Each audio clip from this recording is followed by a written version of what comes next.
Olá, estudantes! Eu sou a professora Darlinda Monteiro e agora vamos conhecer o nosso objeto de conhecimento da aula. Aula 14, objeto de conhecimento, tabela periódica, detalhamento, classificação dos elementos químicos. E vamos à nossa aula.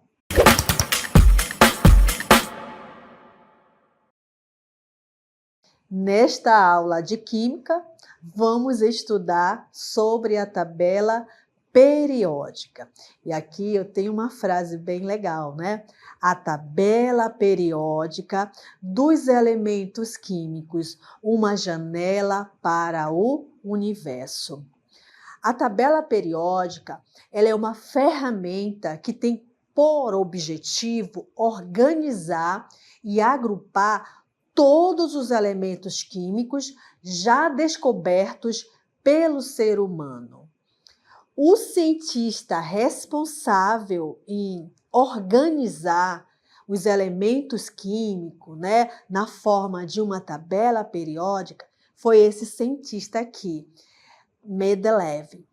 Mendeleev, ele gostava de colecionar informações sobre os elementos químicos.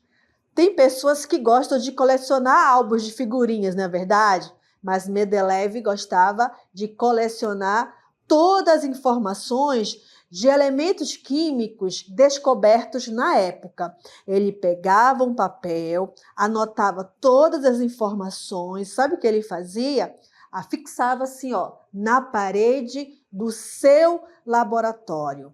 Mendeleev era um químico e tornou-se um dos maiores gênios da história. Agora a gente vai ver a tabela, A tabela periódica. Observe na próxima cartela. Essa tabela não é de Mendeleev, tá bom? Essa tabela aqui, ela é a nossa tabela atual. É como a gente estuda a tabela periódica, tá? Por que não é a tabela de Mendeleev?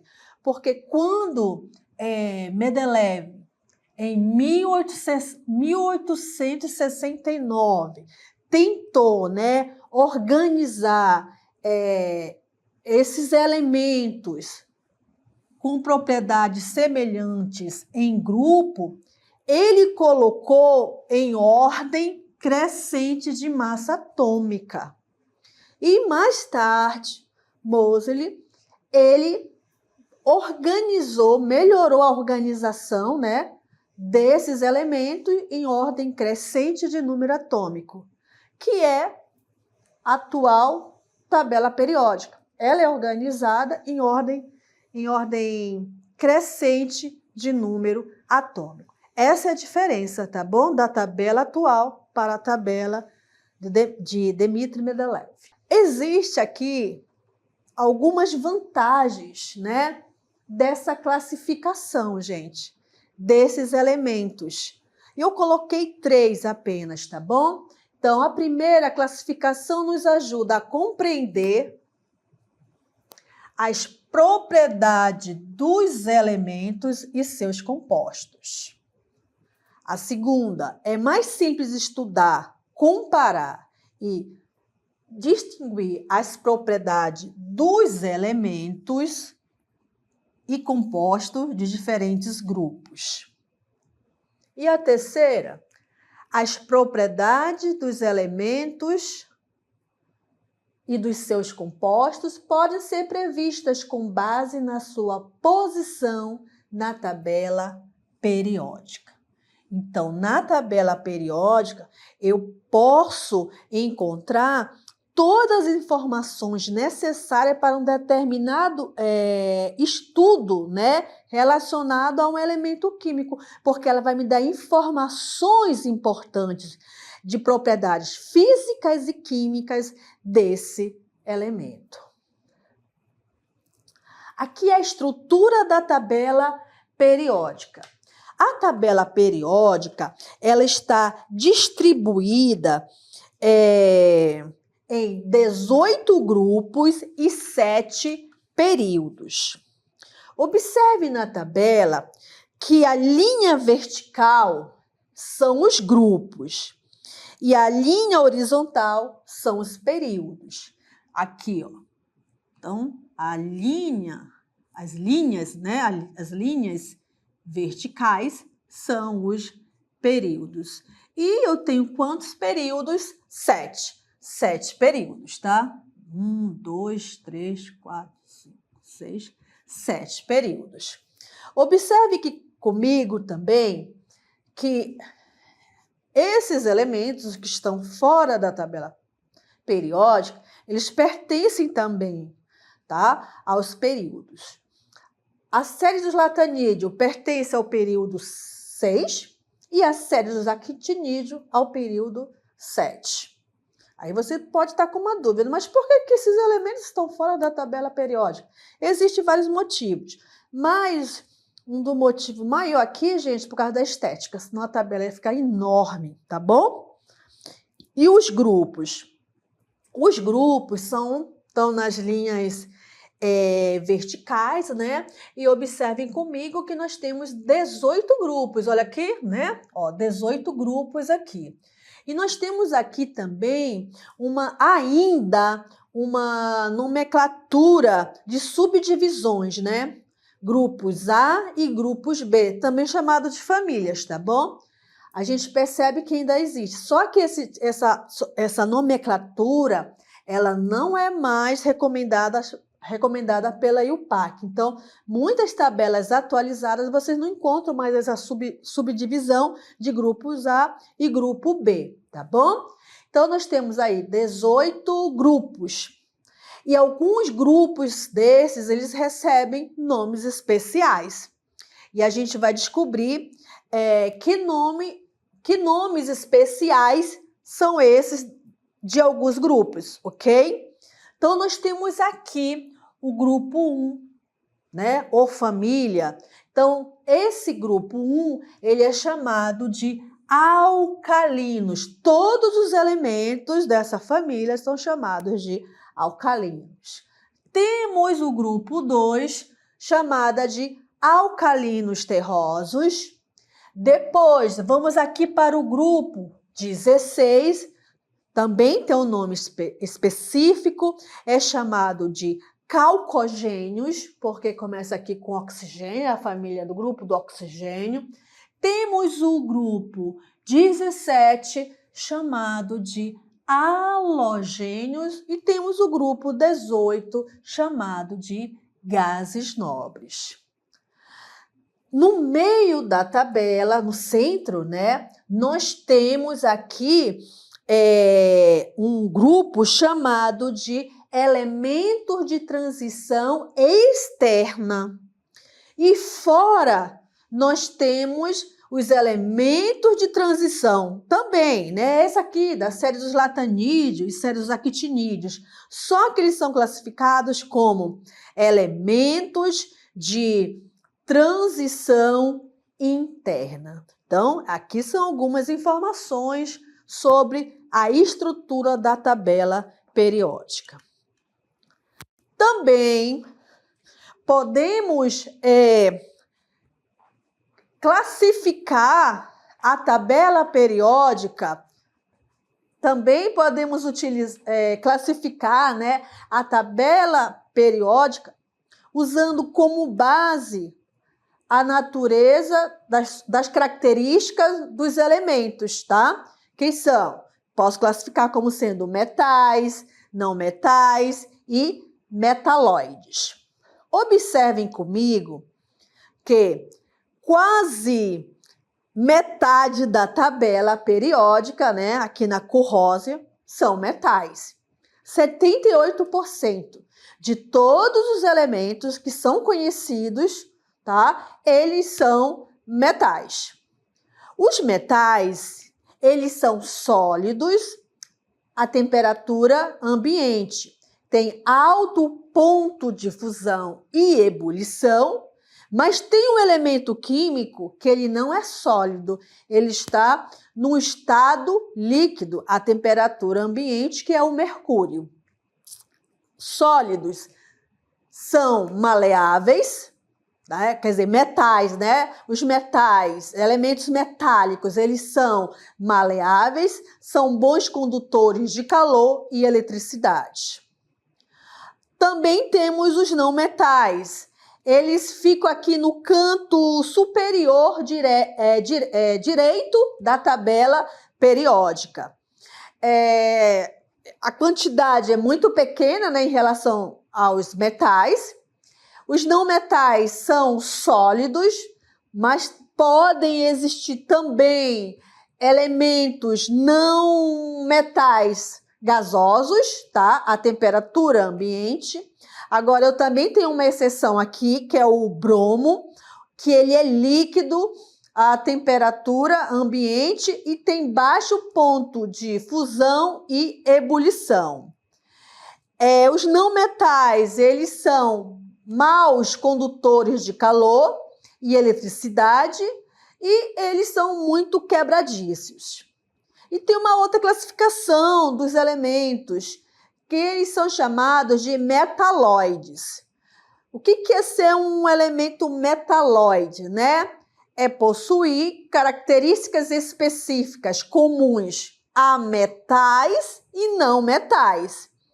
Eles também são conhecidos como semimetais e eles são apenas 7 na tabela periódica. Agora nós temos aqui a tabela periódica e a gente tem outras informações sobre a tabela, né? Os elementos do grupo 1 até o 18, eles são chamados de elementos representativos. Esses elementos, eles contêm elementos do bloco SP, ou seja, eles têm um subnível chamado, que terminam, né, em S, I e P. E também temos aqui, ó, tirando, que não é chamado de elemento de transição, são os gases nobres, tá bom? Porque os gases nobres, essa denominação gases nobres é devido ao fato desses elementos não combinarem com outros elementos com muita facilidade, tá? Por isso que ele é um estudo à parte, os gases nobres. Temos os elementos de transição. Os elementos de transição são encontrados no meio da tabela periódica. Então, são os verdes que vocês estão vendo aí, né? Esses elementos de transição eles pertencem, né, ao bloco, estão entre os blocos SP, como vocês percebem aqui na ilustração. Eles incluem todos os elementos que têm o subnível D. E temos aqui os elementos de transição interna, né? Estão em azuis, eles estão fora da tabela, como eu já disse, nos motivos pela estética, senão a tabela, olha, fica desse tamanho, fica enorme, né? Eles pertencem ao bloco que possui subnível F da tabela periódica e formam 2 séries aí, né? A série dos latanídeos e a série dos actinídeos. Agora a gente vai falar sobre elementos naturais e artificiais. Os elementos naturais são aqueles encontrados na natureza. Mas é importante a gente lembrar que a tabela periódica, ela contém 118 elementos químicos. Desses 118, 92 elementos são naturais, tá? E aonde que eles são encontrados, esses elementos naturais? Na crosta terrestre e no oceano. Então, todos esses elementos em verde são elementos naturais. Quase toda a tabela periódica, né? Que a gente percebe aí. Agora, a gente tem ali, em laranja, nessa imagem, 2 elementos, o tecnécio e o promécio. Esses elementos, eles são criados como subprodutos de reatores nucleares. Então, eles são elementos artificiais. Além desses elementos que nós observamos, né, naturalmente, os físicos criaram mais de 20 novos elementos. E esses elementos que foram criados pelos físicos, eles estão em roxo, tá? Na figura é a cor roxo. Esses elementos, eles foram criados a partir de aceleradores de alta energia, que eles colidem com átomos de diferentes elementos a velocidade muito alta. Agora, a curiosidade desses elementos, né, é que eles duram apenas frações de segundos, tá? Quer dizer, se gasta muita energia, né, para produzi-los, para eles viverem apenas por algumas frações de segundos. Você deve estar se perguntando agora, caramba, 118 elementos químicos. 92 desses elementos são naturais, né? E alguns artificiais, que são criados no laboratório. E onde estão os elementos químicos? Os elementos químicos, eles estão presentes em todos os produtos que nós usamos no nosso dia a dia. Aí, eu trouxe um produto que todo mundo usa, que é o celular, né? Só para vocês terem uma ideia, sabe quantos elementos químicos existem na composição de um celular? 72 elementos químicos.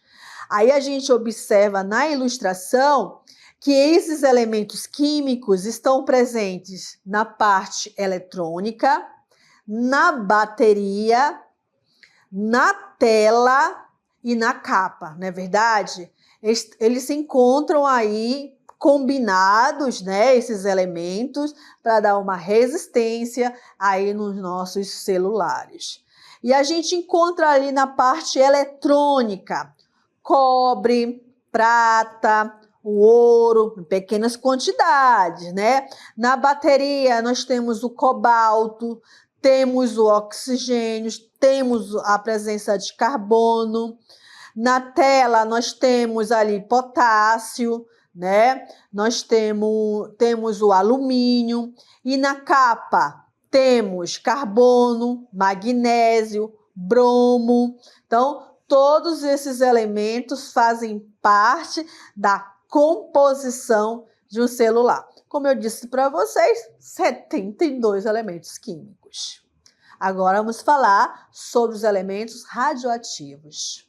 Os elementos radioativos são aqueles que apresentam átomos com a capacidade de eliminar espontaneamente radiação. Essa radiação pode ser a alfa, a beta ou a gama, a partir de seus núcleos. Esses elementos, eles podem ser nocivos ao ser humano. Então, é necessário que a gente tenha um cuidado ao manusear esses elementos radioativos, né? Na verdade, esse é algo que a gente nem pode manusear, é algo que tem que ser distante das pessoas, porque a gente não sabe, né, como manusear, na verdade, esses elementos. A gente precisa conhecer esses elementos radioativos, né? Tem elementos radioativos que a radiação é muito grande e que chega até a matar, tá bom? E aí, eu quero trazer aqui no estúdio uma pessoa bem importante, uma cientista, né? Ela foi muito importante, que foi a Marie Curie. A Marie Curie, gente, ela é uma cientista polonesa. Por muito tempo, o seu país ficou no domínio dos russos. E os russos, eles não permitiam que mulheres estudassem. E Marie Curie passou por essa situação. Ela teve que estudar escondido, né? Desses domínios, desses russos, porque se pegasse ela, ia ser presa. E ela conseguiu estudar em algumas escolas do seu país, né? Escondido. E aí ela se tornou uma grande cientista. Ela se dedicou à ciência e ela descobriu 2 elementos radioativos, que foi o polônio e o rádio. Ela teve ajuda do seu esposo, chamado de Pierre Curie. Ele o ajudou também a fazer esta descoberta. Marie Curie, além de descobrir esses 2 elementos radioativos, né? O rádio, que é um elemento radioativo utilizado no tratamento de pacientes com câncer, ela também foi a primeira mulher a ganhar um prêmio Nobel em 2 áreas de conhecimentos. Uma área foi a física e a outra foi a química.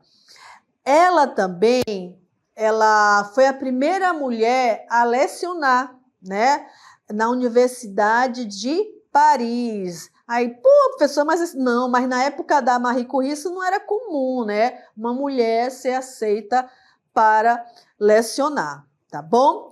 E aí, gente, eu quero trazer aqui uma frase que eu achei bem interessante da Marie Curie, que ela diz assim, olha que legal. Não podemos pensar em construir um mundo melhor sem melhorar os indivíduos. É o nosso dever particular, ajudar aqueles para os quais podemos ser úteis. Isso aí é um pensamento da Marie Curie. Eu trago esse pensamento para a gente pensar também, né? Tá legal? E agora a gente vai para o nosso quadro, né? Café com Ciência. Lembrando que esse quadro aqui, o Café com Ciência, ele foi elaborado para trazer curiosidades, também para trazer convidados para dialogar com a química. E hoje, a nossa curiosidade que eu trago para vocês é para falar sobre as medalhas olímpicas. As medalhas, elas são destinadas, né, aos atletas que se destacam em suas modalidades e conquistam um lugar no pódio. Justo, não é verdade? Mas você já se perguntou quais são os elementos químicos presentes nas medalhas? É isso que a gente vai ver agora. Então, observem agora as medalhas aqui, né, junto comigo. Então, eu tenho a medalha de ouro, eu tenho a medalha de prata e tenho a medalha de bronze. Será que quando se fala assim, medalha de ouro, a composição é apenas do elemento químico ouro? Ou existe uma mistura, não é verdade? E eu fui à procura disso daí. Eu fui dar uma estudada, fiquei interessada também e descobri que na medalha de ouro eu tenho, além, né, de uma porcentagem do ouro, eu também tenho alguns traços da prata. Então, eu tenho uma mistura aí de elementos químicos. Então, o ouro, a medalha de ouro, ela não tem só o ouro, ela também tem prata. É adicionado, lógico, em uma quantidade bem menor, né? Tá, gente? Uma quantidade menor. Já a prata, olha que interessante, né? Já a prata, ela é só, a composição dela só tem prata, tá? Olha que legal, né? Ela não é uma mistura de outros metais, né, na sua composição. É só a prata. E eu tenho o bronze também, né? O bronze já é uma mistura. Eu tenho o cobre e o estânio, né? Tem as porcentagens, como vocês podem perceber aí, né? Uma porcentagem bem menor, né? Mas eu tenho. Então, a partir de hoje, vocês já podem dizer que as medalhas olímpicas, elas não são 100% ouro, 100% pratas ou 100% bronzes. É uma combinação de elementos químicos, né? Aí você deve estar se questionando, professora, então tudo que nós usamos existe traços de elementos químicos, mas uma mistura, é verdade, é uma mistura de vários elementos, né? É necessário, quando a gente quer fazer com que haja uma durabilidade num determinado produto, a gente vai adicionando elementos com maior quantidade, tá bom? E observem aí a quantidade, né? Essa proporção, né? Qual é essa proporção, professora? A senhora disse, tudo bem, tem prata e tem ouro, mas qual é a proporção de prata, gente? De prata é 98,8%. Olha que tristeza. E ouro? Ouro, gente, é 1,2%. Tem pouco ouro na medalha de ouro, né? E eu já vi atleta ficar chateado porque ganha em segundo lugar e ganha a medalha de ouro. A medalha de prata, né? Já a medalha de prata, nós temos o quê? 100%. Então, é substância pura mesmo. Olha aí, é a substância pura. Qual é o elemento? Prata. Legal, né? E temos a medalha de bronze. A medalha de bronze, ela tem de cobre 95% e de zinco apenas 5%, tá bom? Então, o que nós estudamos hoje? Estudamos, né, que a tabela periódica ela é uma ferramenta aonde os elementos químicos eles foram organizados de uma forma que facilitasse, né, o conhecimento de suas propriedades físicas e químicas. Foi difícil montar, organizar essa tabela? Foi, né? Mendeleev, ele costumava dizer... não, tinha boatos, né, em relação à organização da tabela de Mendeleev. Alguns boatos diziam que ele dormiu e com sono, é assim que monta a tabela. E ele dizia, não, isso não é verdade. Ele ficava aborrecido. Ele dizia, para organizar a tabela periódica foram necessários 20 anos de estudos e de dedicação, gente, porque se a gente for conhecer a história de Mendeleev, que é o pai da tabela periódica, ele foi uma pessoa persistente, um cientista persistente, né?